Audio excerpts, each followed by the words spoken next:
العالمين والصلاة والسلام على حبيبه محمد وآله وأصحابه أجمعين. أعوذ بالله من الشيطان الرجيم. بسم الله الرحمن الرحيم. مائک آن ہونا اندر والا مائک آف کرو، ذکر والا مائک آف کرو.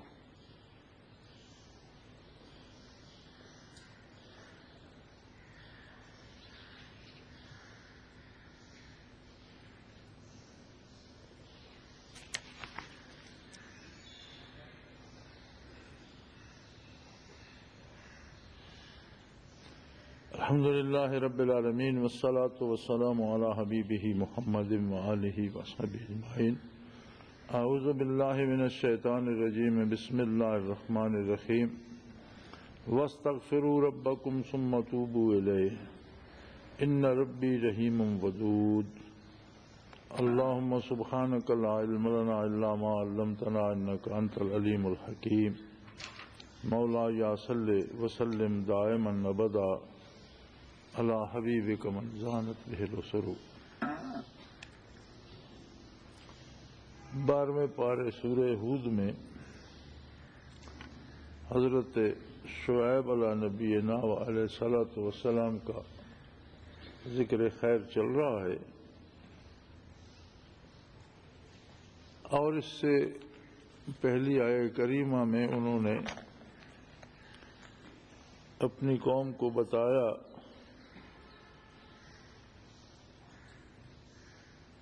کہ پہلی قوموں کے حالات سے اور ان کے اعمال اور ان کے نتائج سے تم واقف ہو.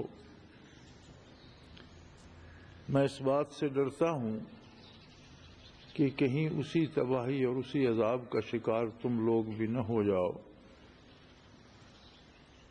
جیسے قوم نوح علیہ السلام اور ہود علیہ السلام کے ساتھ ہوا، یا صالح علیہ السلام کی قوم کے ساتھ جس طرح سلوک ہوا.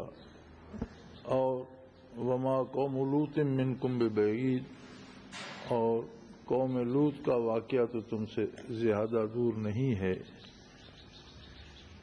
جنہیں اللہ کریم نے تباہ کر دیا تھا. ان کی بستیاں الٹ دی تھیں اور اس پر پتھروں کی بارش ہوئی تھی.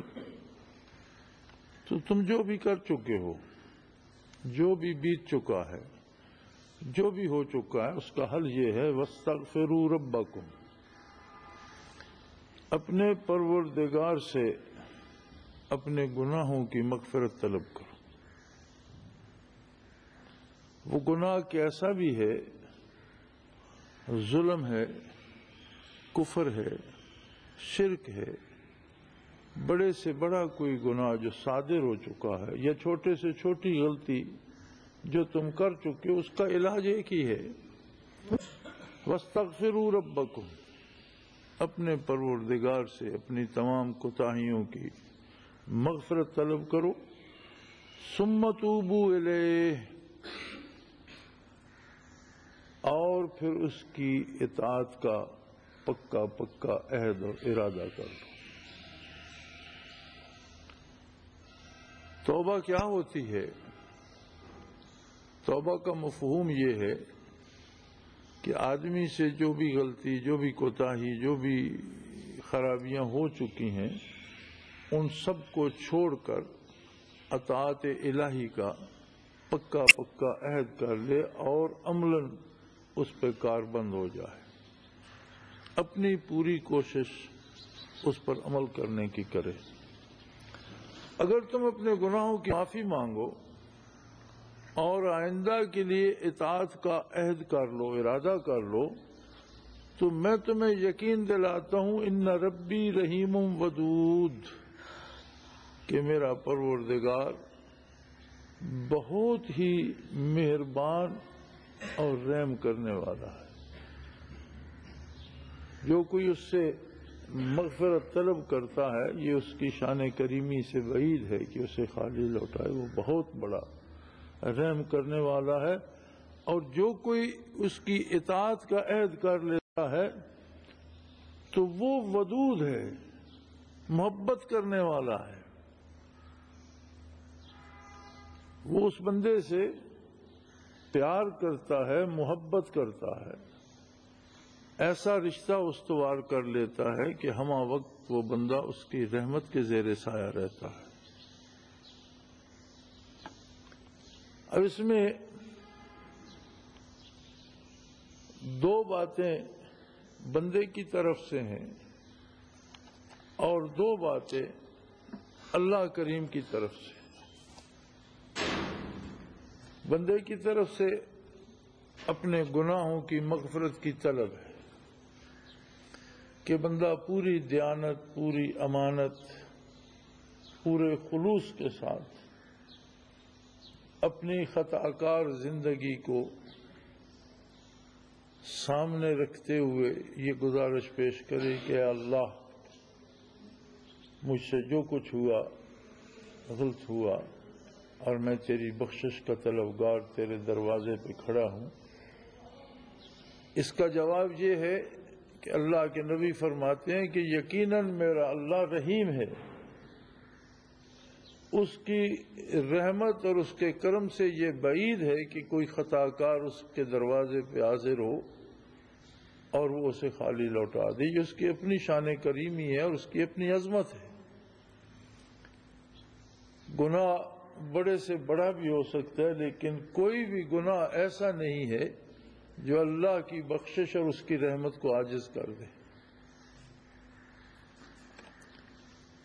دوسری بات بندے کی طرف سے ہے کہ اپنی آئندہ زندگی میں وہ یہ عہد کر لے پورے خلوص کے ساتھ کہ اے اللہ، میں تیری اطاعت کروں گا، تیرے احکام کو مانوں گا، تیرے نبی پر ایمان لایا ہوں اور اسے نبی اور رسول سمجھ کر اس کی غلامی کروں گا۔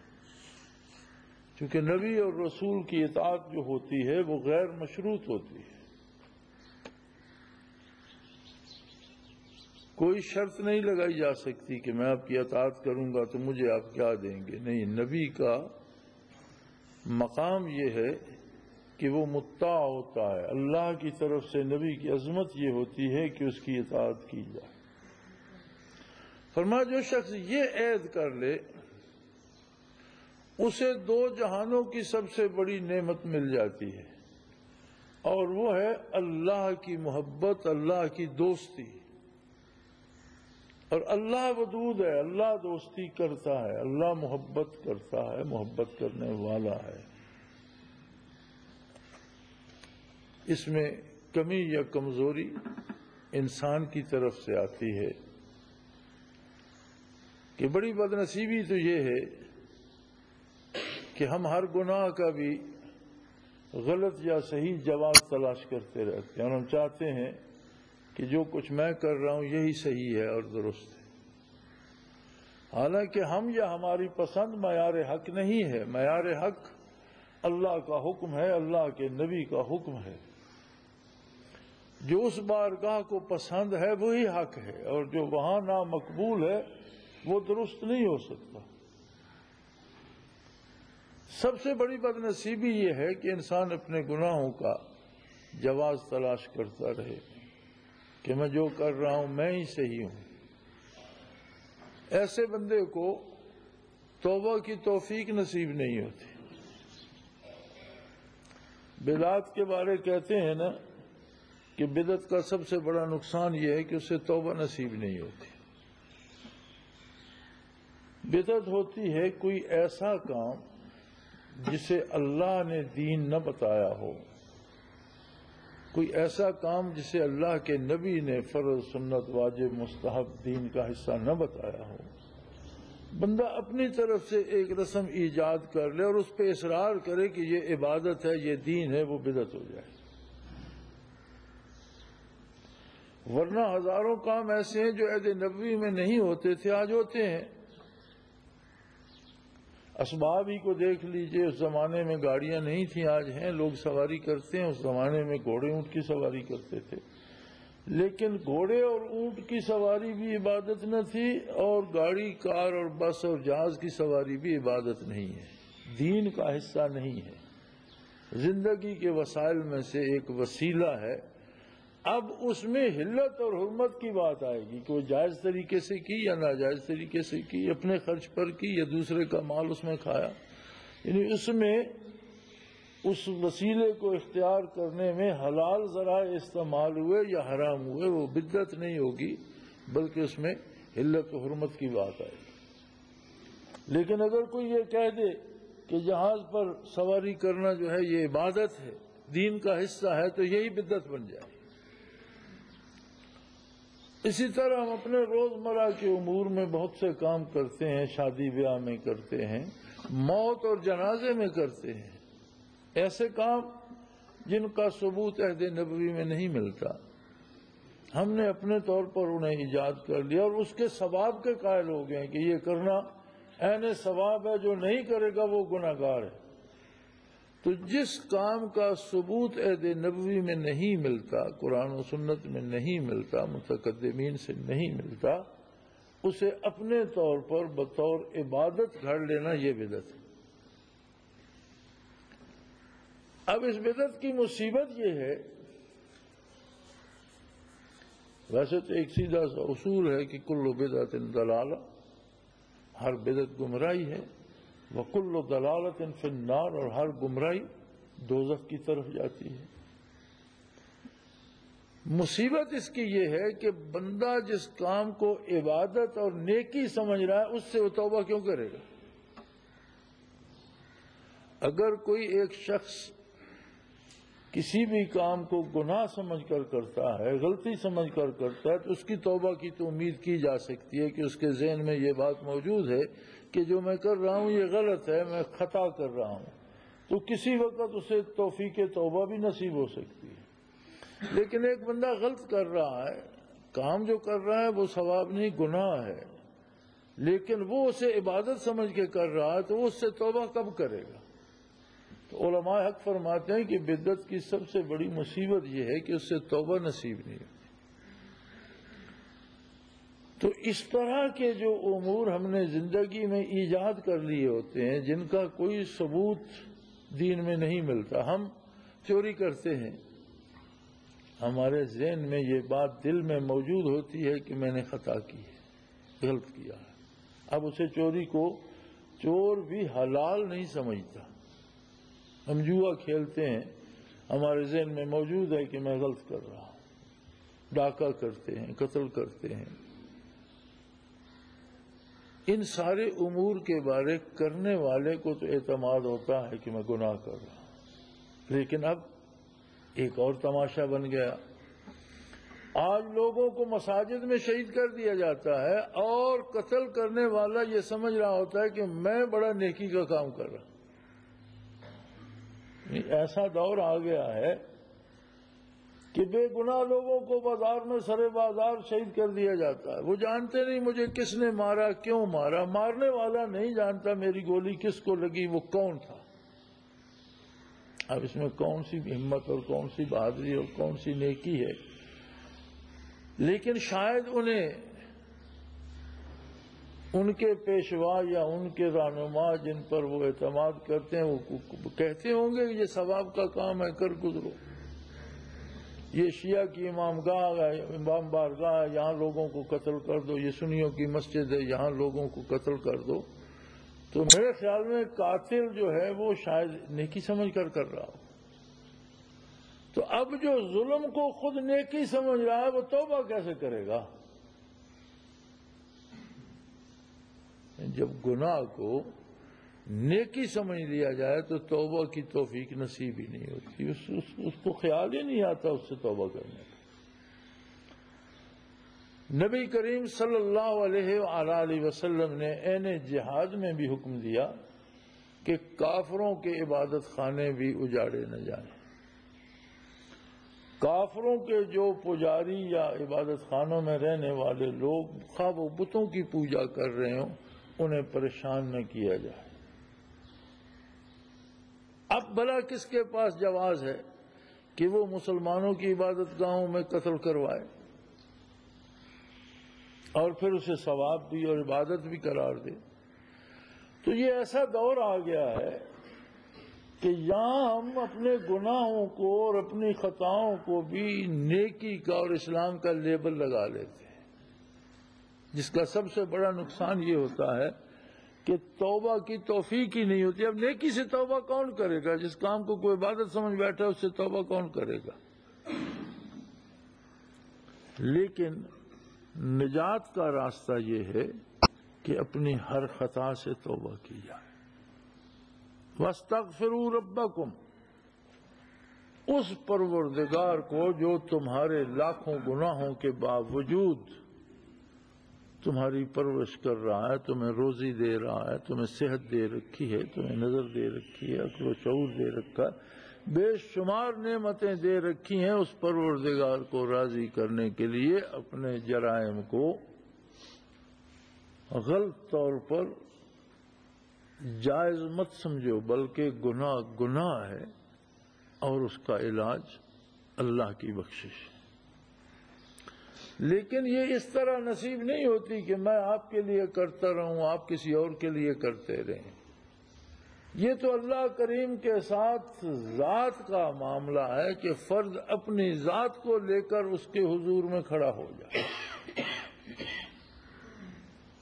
آپ نماز کے لیے کھڑے ہوتے ہیں تو تکبیر کہہ کر، تکبیر اولا جب کہتے ہیں اللہ اکبر، تو ساری کائنات کو کاٹ کر الگ رکھ دیتے ہیں، بیوی بچے، گھر بار، کاروبار، مال و دولت، دوست دشمن، ہر چیز فراموش کر کے بندہ اللہ کے حضور پیش ہو جاتا ہے، اور اللہ سے ہم کلام ہوتا ہے، اللہ سے ہم سخن ہوتا ہے، اللہ کی بارگاہ میں اپنی گزارشات پیش کرتا ہے۔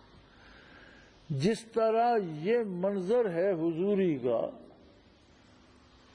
کہ نبی کریم صلی اللہ علیہ وسلم نے منع فرمایا نماز پڑھنے والے کے آگے سے مت گزرو، اور آپ نے وجہ یہ ارشاد فرمائی فَإِنَّهُ يُنَاجِي رَبَّهُ، وہ اپنے پروردگار سے اپنے دل کی بات آہستہ آہستہ سرگوشیوں میں کہہ رہا ہے، وہ جانے، اس کا رب جانے، اس کے سامنے مت آؤ، اس کی توجہ بٹ جائے گی، وہ بھٹک جائے گا اس بات سے، لہذا اس کے سامنے سے مت گزرو۔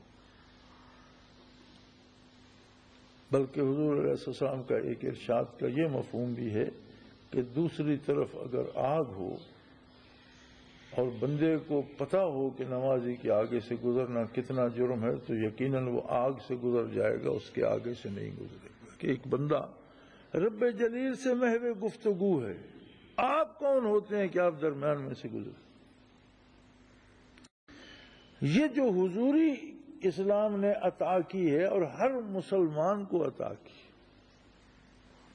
یہ کسی الف بے جیم، کسی مولوی، کسی پیر، کسی پارسا کا حصہ نہیں ہے، ہر مسلمان کے لیے۔ اب یہ الگ بات ہے کہ ہم اس سے بھی فائدہ نہ اٹھا سکیں اور اپنے بدن کو باندھ کر کھڑا کر دیں، لیکن اپنے خیالات کو منتشر رکھیں، اپنے دل کو بازار میں رکھیں، دماغ سودے خریدتا اور بیچتا ہو اور زبان صرف رٹے رٹائے الفاظ دہرا رہی اور ہم اٹھ بیٹھ رہے ہیں، تو یہ ہماری بدنصیبی ہے۔ لیکن حق بات یہ ہے کہ نماز کے لیے جب بندہ کھڑا ہو تو کلی طور پر کائنات سے منقطع ہو کر اللہ کریم سے محو گفتگو ہو جائے، ایسے جیسے ایک میں ہوں اور ایک میرا رب ہے اور کچھ ہے ہی نہیں۔ اگر اس کیفیت میں بڑے سے بڑا گناہگار اپنے پروردگار سے یہ عرض کرے کہ اللہ میں بڑے گناہ کر چکا، تو فرمایا وہ رحیم ہے، اس کی رحمت کو تم عاجز نہیں کر سکتے، تمہارے گناہ اس کی رحمت کو بے بس نہیں کر سکتے، بڑے سے بڑے گناہ وہ معاف کر دیتا ہے۔ لیکن اس معافی کے ساتھ دوسری شرط بھی ہے، جو کر چکے ہو وہ تو بخشوا لیے، لیکن آئندہ نہ کرنے کا عہد بھی کرو۔ بخشش کی دو راستے ہیں، پہلا یہ کہ جو خطائیں ہو چکی ہیں ان سے بخشش طلب کی جائے، اور توبوا الی اللہ، توبوا الیہ، پھر اس کے ساتھ یہ وعدہ بھی کرو کہ میں آئندہ پورے خلوص کے ساتھ پوری کوشش کروں گا کہ میں تیری اور تیرے نبی کی نافرمانی نہیں۔ اب اگر یہ دوسرا وعدہ بھی آپ کر لیتے، ایک آپ ہے، ایک آپ کا پروردگار ہے، ایک آپ ہے، ایک آپ کا رب ہے، کوئی تیسرا بندہ نہیں، کوئی تیسری مخلوق نہیں، کوئی تیسری ہستی نہیں، بندہ ہے اور اس کا رب ہے، پروردگار ہے۔ وہ بات کر رہا ہے، یا اللہ میں نے بے پناہ گناہ کیے، اس کی رحمت اسے ڈھانپ لیتی۔ پھر وہ دوسری بات کرتا ہے، یا اللہ آج کے بعد صدق کے دل سے عرض کر رہا ہوں، میں پوری کوشش محنت کروں گا کہ تیری اور تیرے نبی کی نافرمانی نہ کروں۔ اس کے جواب میں اللہ دوستی کرنے والا ہے، محبت کرنے والا ہے، وہ اللہ کا محبوب بن جاتا ہے، اللہ اس سے محبت کرنے لگتا ہے، اور اللہ جس سے محبت کرنے لگتا ہے اسے حفاظت الہیہ نصیب ہو جاتی ہے، گناہوں سے بچنے کی توفیق نصیب ہو جاتی ہے، محفوظ ہو جاتا ہے۔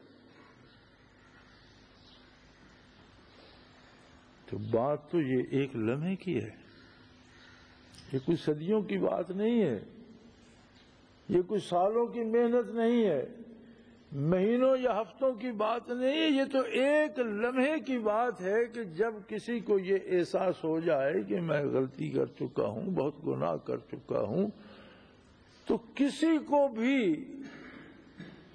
درمیان میں نہ لائے اور ذاتی طور پر اللہ کے حضور میں پیش ہو جائے اور یہ کہہ دے، فرد ہو یا قوم۔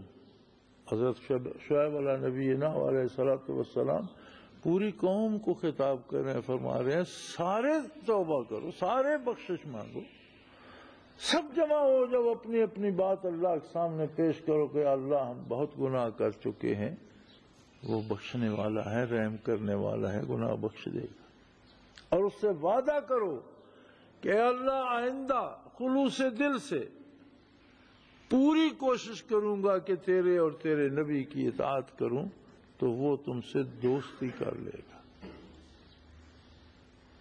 اب جسے آپ ولایت کہتے ہیں، وہ اللہ کی دوستی کا نام ولایت ہے نا۔ ہم کہتے ہیں فلاں ولی اللہ ہے،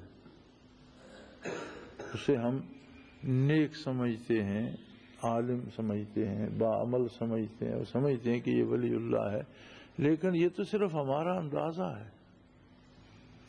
بعض اوقات ہم خود کو سمجھتے ہیں میں ولی اللہ ہوں، اس کی کوئی سند تو نہیں ہے، لیکن اللہ جو ہے اس کی طرف سے سند ہے کہ وہ ہر مومن کا ولی ہے، یعنی ہر مومن ولی اللہ ہے۔ اللہ ولی الذین آمنوا، اللہ مومنوں کا دوست ہے، مستند بات ہو گئی۔ اب ایمان کیا ہے کہ اللہ کی ولایت نصیب ہو جائے، اللہ کی دوستی نصیب ہو جائے۔ ایمان کا اظہار انہی دو باتوں سے ہوتا ہے کہ جو بھی اللہ کی عظمت کا اقرار کر لیتا ہے، پھر اسے اپنی خطاؤں پر شرمندگی کا احساس ہوتا ہے کہ میں نے اس عظیم بارگاہ کی نافرمانی کی، توبہ کرتا ہے، اللہ سے وعدہ کرتا ہے کہ میں آئندہ ایسا نہیں کروں گا، جو ہو چکا خدایا بخش دے، آئندہ میری خلوص دل سے بھرپور کوشش ہوگی کہ میں ایسا نہ کروں۔ بڑی عجیب واقعات ہوتے ہیں۔ حضرت عبداللہ ابن مبارک رضی اللہ رحمۃ اللہ تعالی علیہ سفر حج پہ تشریف لے گئے، اور ایک زمانہ تھا کہ جب راتوں کو حرم خالی ہوتا تھا،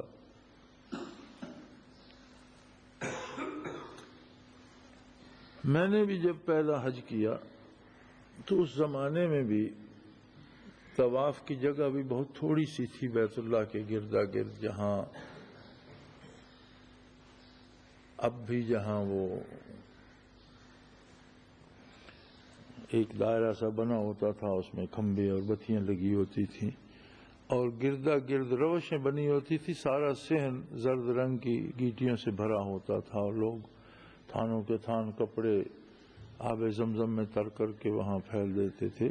اور اب بھی جہاں مقام ابراہیم ہے، وہ سفید پتھر جس پہ ابراہیم علیہ السلام کا قدم مبارک نقش ہے جہاں رکھا ہے، بیت اللہ سے جتنی دوری پہ ہے تقریباً اتنی ہی دوری پہ پورا گردا گرد گول دائرہ ہوتا تھا، اور اتنا ہی رش ہوتا تھا کہ لوگ اس میں طواف کرتے تھے. اب زمانہ بدل گیا ہے، اب تو بیت اللہ شریف کے سارے سین میں طواف ہو رہا ہوتا ہے، گردا گرد مسجد میں طواف ہو رہا ہوتا ہے، دوسری منزل پہ ہو رہا ہوتا ہے، چھت پہ ہو رہا ہوتا ہے. اس کے بعد پھر عمارت کے باہر گردا گرد سڑک پہ بھی طواف کرنے والے پھر رہے ہوتے ہیں. اتنی مخلوق جمع ہو جاتی ہے. اس وقت شاید اتنے وسائل سفر کی اتنی آسانیاں نہیں تھیں، لوگ تھوڑے ہوتے تھے. ہم نے بھی جب الحمدللہ پہلا حج کیا تو ہم رات کو عموماً 1-1:30 بجے کوشش کرتے تھے کہ بیت اللہ شریف میں جائیں تو 2, 4, 5 لوگ ہوتے تھے. طواف کرنا بھی مزے کا ہوتا تھا اور حجر اسود کو بوسہ دینے میں بھی کوئی دشواری نہیں ہوتی تھی. تو اس زمانے میں بھی شاید بیت اللہ خالی ہوتا ہو رات کو. تو یہ لوگ بھی کوشش کرتے تھے کہ ایسے وقت میں ہمیں وہاں حاضری نصیب ہو جائے جب کوئی مخل ہونے والا نہ ہو. تو جب وہ تشریف لے گئے تو انہوں نے دیکھا کہ ان سے پہلے ایک شخص طواف کر رہا ہے مطاف میں پھر، اور بڑے درد سے کہہ رہا ہے لبیک اللہم لبیک. اس کے دل سے ہوک اٹھ رہی ہے.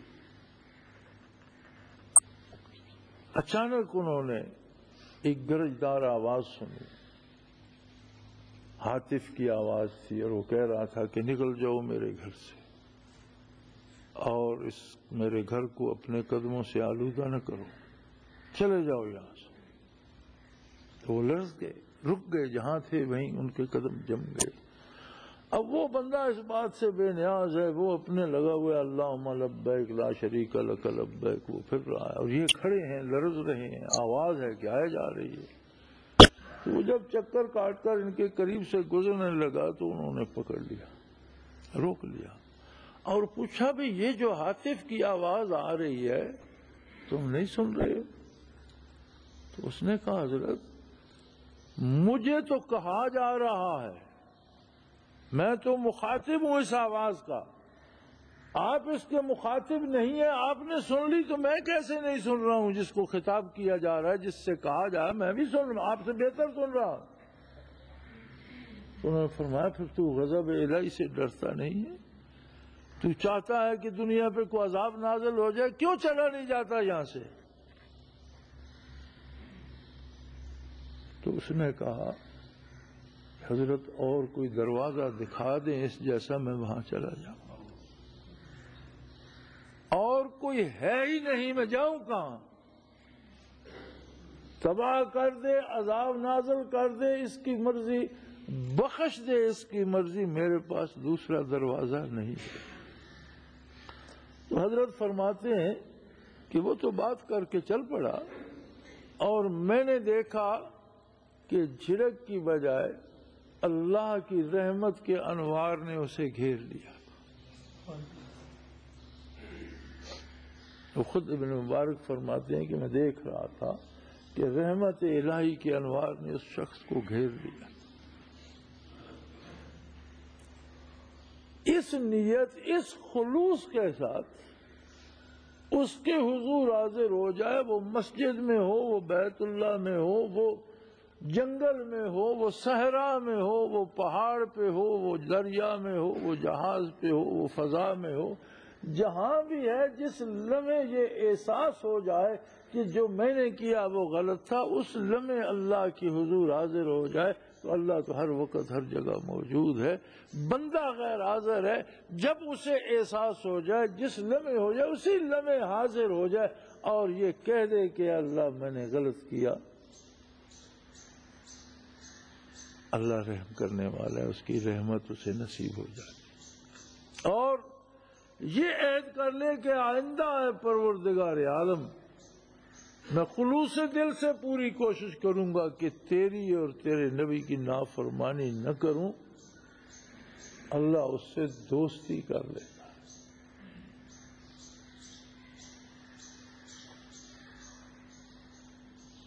اور جس سے دوستی نصیب ہو جائے اس سے بڑھ کر کوئی مانگنے کی چیز نہیں رہ جاتی. دو عالم سے کرتی ہے بیگانہ دل کو، دو عالم سے کرتی ہے بیگانہ دل کو، عجب چیز ہے لذت آشنائی. دوستی کا مزہ، دوستی کا نشہ ایسا ہے کہ بندہ دو عالم سے مستغنی ہو جاتا ہے. اس کی نظر جمال باری پہ جمی رہتی ہے، اور دونوں جہانوں کی کوئی نعمت اس کے جمال جیسی نہیں ہو سکتی. وہ بے مثل ہے، بے مثال. محمود غزنوی رحمت اللہ تعالی علیہ عظیم سلطان تھا اور اللہ کا مقبول بندہ تھا. ساری عمر جس کی جہاد میں گزری. بڑا عجیب اتفاق ہے کہ اگلے دن میں نے ایک جنگل میں سلطان مرحوم کا ایک کیمپ دیکھا، ایک چوکی دیکھی، کچھ آثار ملے. کیا عجیب لوگ تھے، کہاں غزنی اور کہاں یہ ویرانے. گھوڑوں کا سفر تھا، لیکن کفر کے مقابلے کے لیے اور ہندوستان میں سب سے زیادہ پوجے جانے والے بڑے بت کو توڑنے کے لیے غزنی سے 17 بار ہندوستان پہ حملہ آور ہوا اور اس بت کو توڑ کر دم لیا.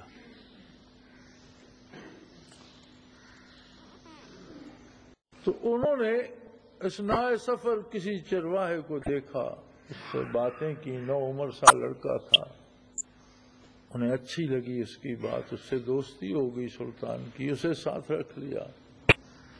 اب ایک 9 عمر سا چرواہا ہے اور ہمہ وقت سلطان کے ساتھ ہے. سلطان کھانا کھاتے ہیں تو وہ ساتھ ہے، دربار تشریف لاتے ہیں تو وہ ساتھ ہے، آرام کرنے جاتے ہیں تو اسے ساتھ کا کمرہ ملا ہوا ہے.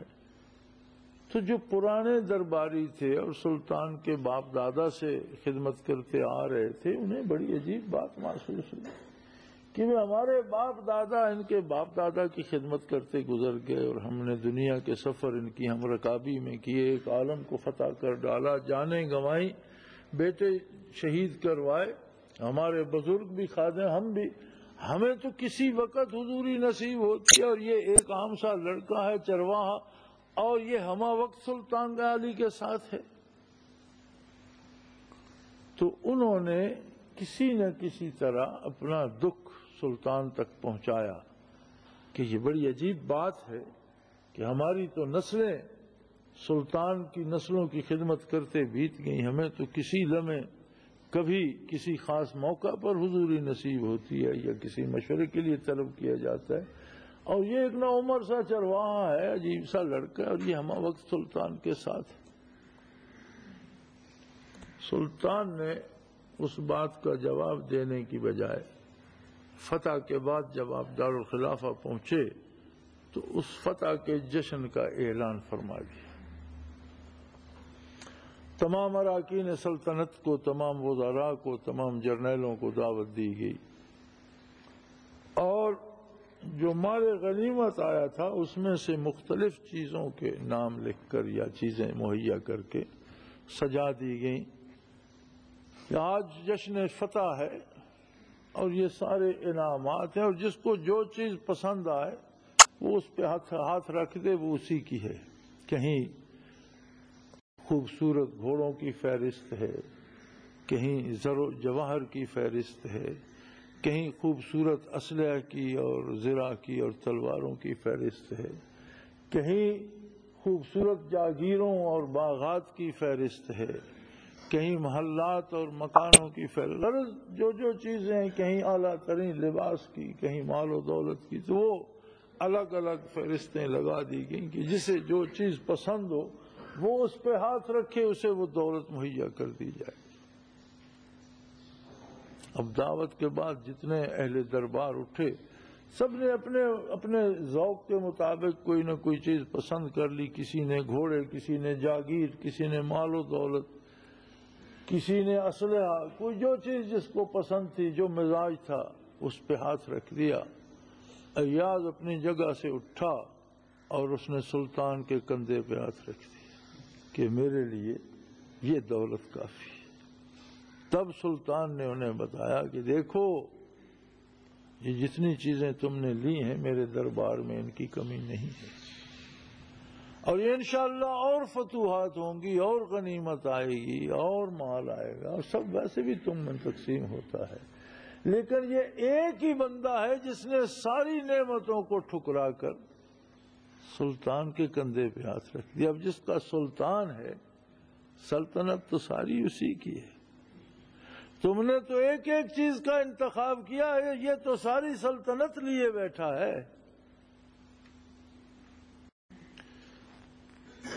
اگر دنیاوی حکمران کی دوستی اتنی عظیم ہے تو کسی سے پروردگار عالم دوستی کر لے، تو دو عالم اسی کے ہیں، کائنات اسی کی ہے، خدائی اسی کے ہے جس کا خدا ہے، کائنات اسی کی ہے جس کا خالق کائنات ہے۔ ایک عام آدمی، ایک فقیر آدمی، ایک خطا کار آدمی، واہ کیا خوب بات کہی جا رہی ہے۔ یہ پارساؤں سے نہیں کہا جا رہا، یہ نیکوکاروں سے اور علماء سے نہیں کہا جا رہا، یہ بڑے بڑے بزرگوں سے نہیں کہا جا رہا، یہ بات تو گناہگاروں سے ہو رہی ہے، خطاکاروں سے ہو رہی ہے، بدکاروں سے ہو رہی ہے کہ آؤ اللہ کی بارگاہ میں اپنے گناہوں کی معافی مانگو، اور یہ وعدہ کر لو کہ اے اللہ آج کے بعد خلوص دل سے میری پوری کوشش ہوگی کہ تیری اور تیرے نبی کی نافرمانی نہ کروں، تو تمہیں اللہ کی دوستی نصیب ہو جائے۔ عجیب بات ہے، کہتے ہیں اسلام پہ چلنا بڑا مشکل ہے، اسلام بڑا مشکل مذہب ہے، کیا مشکل ہے اس میں؟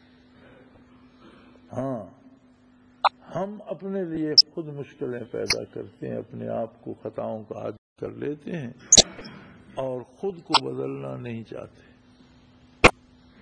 اسلام میں تو جتنی چھوٹ اللہ نے دی ہے اور اس امت کو جتنی دی ہے اس کا احاطہ ممکن ہی نہیں ہے، اور یہ تو نعمت تقسیم ہو رہی ہے شعیب علیہ السلام کے زمانے میں، اب زمانہ ہے محمد الرسول اللہ صلی اللہ علیہ وسلم کا۔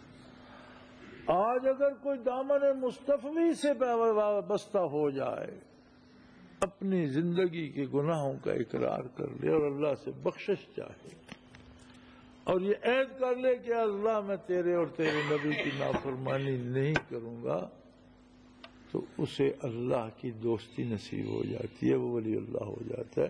بس اتنی سی بات ہے ولی اللہ بننے میں اور ولایت سے محروم رہنے میں، ایک قدم ہے ادھر ہے تو پھر صدیوں کی دوری پڑ جاتی، اور ایک قدم ہے کہ راست کی طرف آ گیا تو ایک لمحے میں سارا معاملہ طے ہو گیا۔